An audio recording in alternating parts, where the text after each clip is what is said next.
He always thought life would get better later. Not today, not this week, not this year, later. When work slowed down, when money felt safer, when his body stopped feeling tired, when the right person stayed, when the house was finally quiet, when the pressure finally lifted. So he waited, through busy mornings, through silent dinners, through birthdays he barely felt, through Sundays that already felt like Mondays. He kept telling himself, not yet, soon, after this, one day. And one day he woke up, looked around his apartment, and realized something strange. Nothing terrible had happened, no big disaster, no dramatic ending. But years had passed. The same mug was still in the sink, the same shoes were still by the door, the same dreams were still waiting for a better time. And for the first time he wondered if life had not forgotten him. Maybe he had been the one standing still. Later became his favorite word. He did not notice it at first. It sounded harmless, responsible, adult. He would call his sister later. He would take care of his health later. He would rest later. He would fix the garage later. He would take that trip later. He would become the man he wanted to be later. And every time he said it, he felt safe for a moment, because later did not ask anything from him today. Later did not require courage. Later did not require a decision. Later only required patience. So he became patient, too patient. He waited for the right season, the right mood, the right amount of money, the right kind of confidence, the right sign from life. But life never gave him a sign. It only gave him another morning, another bill, another tired evening, another year that looked almost exactly like the one before. And still, he told himself the same thing. Not now. Soon, when things get better. The years did not feel like years. That was the strange part. They felt like weeks repeating themselves, same alarm, same hallway light, same drive to work, same grocery store, same tired body walking through the front door, same answer when someone asked how he was doing. I'm fine. And sometimes he really believed it, because nothing was falling apart. The bills were paid, the fridge had food, the car still started, the neighbors waved. The world looked normal from the outside. But inside his life, something quiet was shrinking. He stopped playing music, stopped taking long walks, stopped calling people just because he missed them, stopped buying things that reminded him of who he used to be. Not all at once, never dramatically, just slowly, like lights turning off in rooms he no longer entered. And because he was still functioning, he did not call it losing himself. He called it being responsible. One Saturday afternoon, he opened the hallway closet. Not for a big reason, just to find a screwdriver, something small, something practical. But behind a stack of old towels, he saw a cardboard box.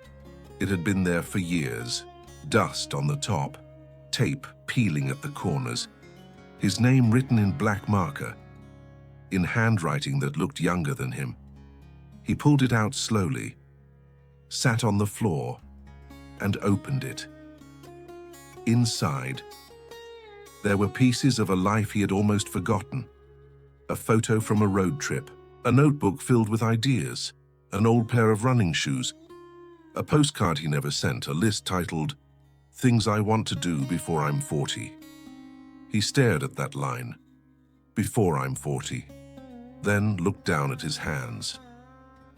The apartment was quiet. The screwdriver was forgotten beside him, and for a moment, he felt like he had found evidence from a version of himself who had trusted the future too much. The list was simple.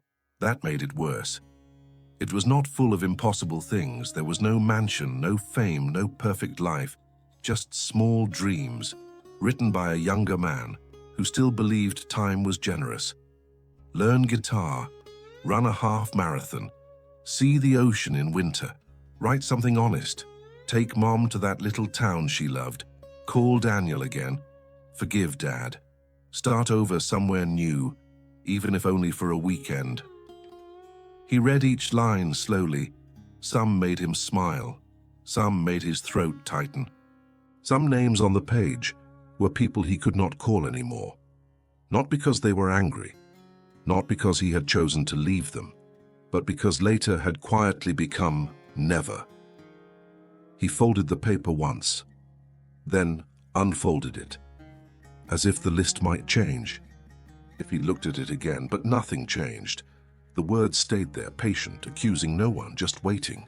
That evening, he placed the list on the kitchen table, not hidden, not folded away, open, where he could see it for almost an hour. He walked past it, to the sink, to the window, to the hallway, then back again. The old running shoes were beside the chair. He had taken them from the box and placed them there like evidence. All he had to do was put them on. Nothing dramatic, nothing heroic. Just shoes, just a walk, maybe 10 minutes. But his mind made it heavy. What if he looked ridiculous? What if his knees hurt? What if he was too late? What if the person he used to be was already gone?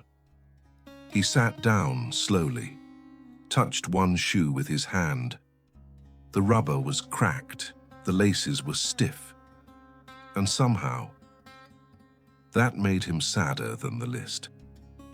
Because the shoes had not failed him. They had only waited for a man who kept promising he would come back. The next morning, he put the shoes on. Slowly, the left one first, then the right. He tied the laces twice because his hands were not steady.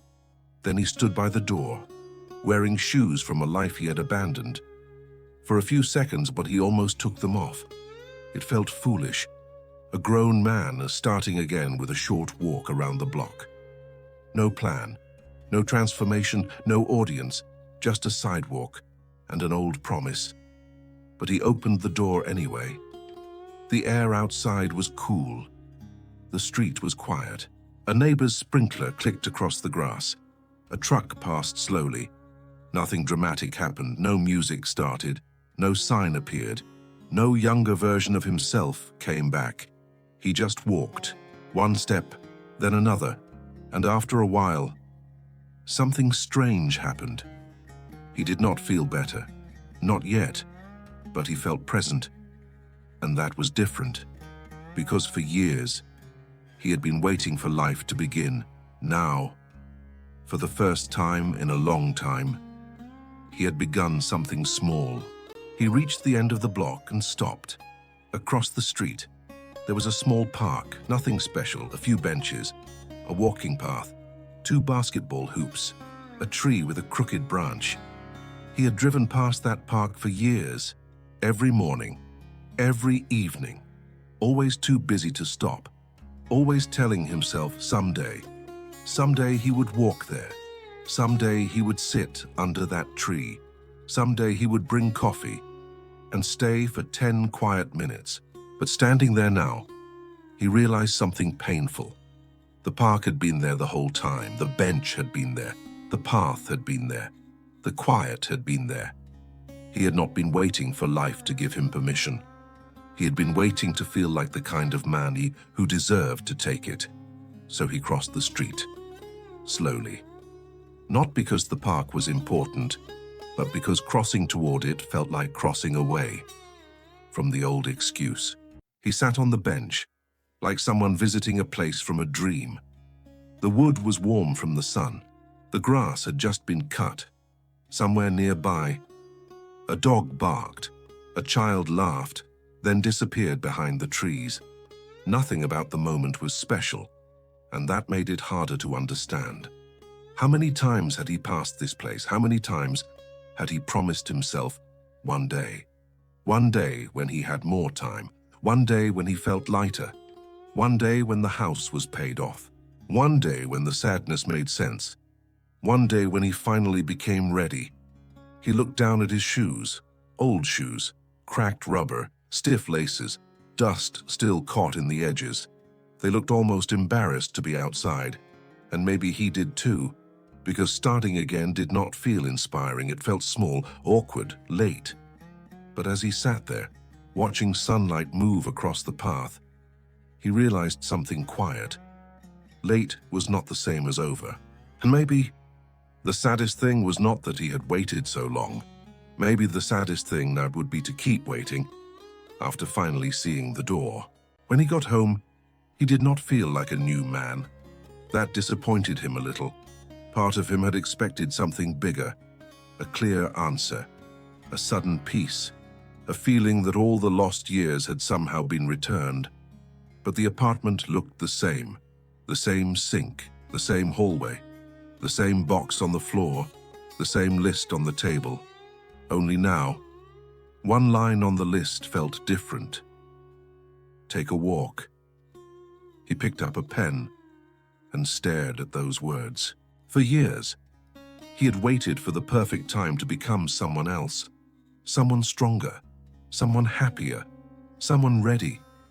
But that morning had shown him something smaller and harder. Maybe he did not need to become a different man before he started living. Maybe starting was how the different man would be made. So he drew one slow line through the words, take a walk.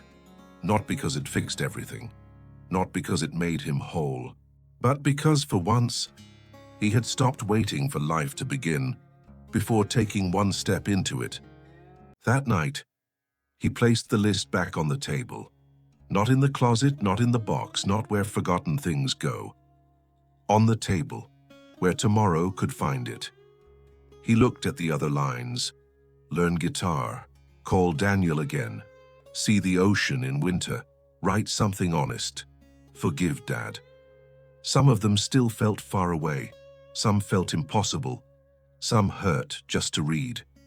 But for the first time, he did not need them all to happen today. He only needed one thing to be different. He could not get the years back. He could not become 25 again. He could not return to every road he never took. But maybe he could stop treating the future like a place that would come rescue him. Maybe life was not waiting somewhere ahead. Maybe it was here, quietly standing in front of him, asking for one honest step. He turned off the kitchen light, left the list on the table, and before going to bed, he looked back once. The room was dark. The page was still there. And so was he. Not fixed, not finished, not young again, but no longer only waiting.